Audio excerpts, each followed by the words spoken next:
rambutnya Rusmi itu panjang kali Wak, nyapu lantai. Padahal hasilnya rambut si Rusmi itu pendek, panjang kali ini yang di mimpi ya.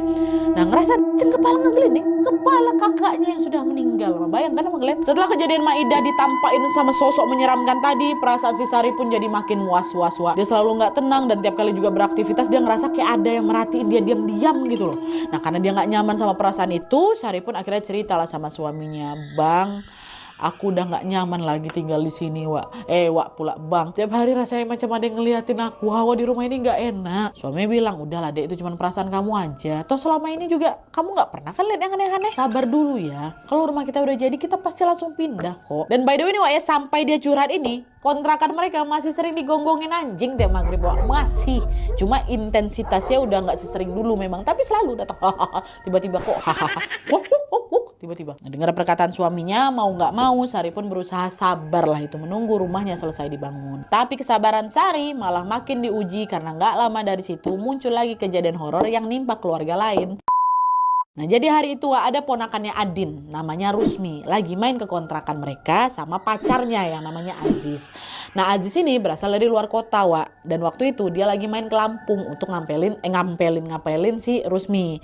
Nah sebelum ke rumah si Sari, seharian itu mereka jalan-jalan sampai hampir maghrib.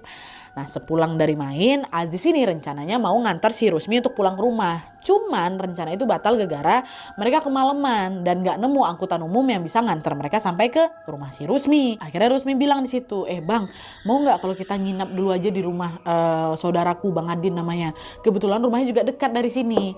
Kalau langsung balik ke tempatmu kan juga kamu capek juga kan. Aku juga nggak bisa balik karena nggak ada angkutan umum." "Ya udahlah ya nggak apa-apa, tapi aku nggak enak aku kan belum kenal kali sama saudaramu." "Udah nggak apa-apa, nanti kenalan dulu. Baik kok orangnya," kata si Rusmi kayak gitu. Dah lah, mereka pun pergilah ini ke kontrakan Adin Wak. Waktu nyampe, mereka disambut baik sama Sari dan si Adin, dibolehin juga nginap di sana. Tapi Rusmi tidur di kamar depan, Aziz di ruang tamu, sementara Adin anak beranak tidur di kamar belakang. Sebelum masuk kamar masing-masing itu beristirahat, suasana malam itu normal-normal aja Wak.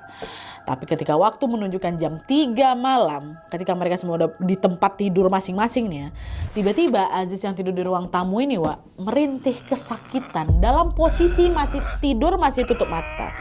Suara rintihan tuh awalnya pelan memang, tapi makin lama makin kencang sampai bikin si Sari kebangun. Karena kaget dengar suara itu, Sari keluar kamar lah kan menuju ke sumber suara. Ternyata suara itu suara si Aziz. Nah pas Sari nyamperin si Aziz Wak, Sari itu udah melihat baju Aziz tuh udah basah kuyup, gegara keringetan. Dia masih ngerintih kayak gitu. Dibangunin sama Sari kan, Jis bangun, Jis kamu kenapa? Pas bangun wajahnya Aziz udah pucat kali Wak, napas, Kak gitu kayak gitu.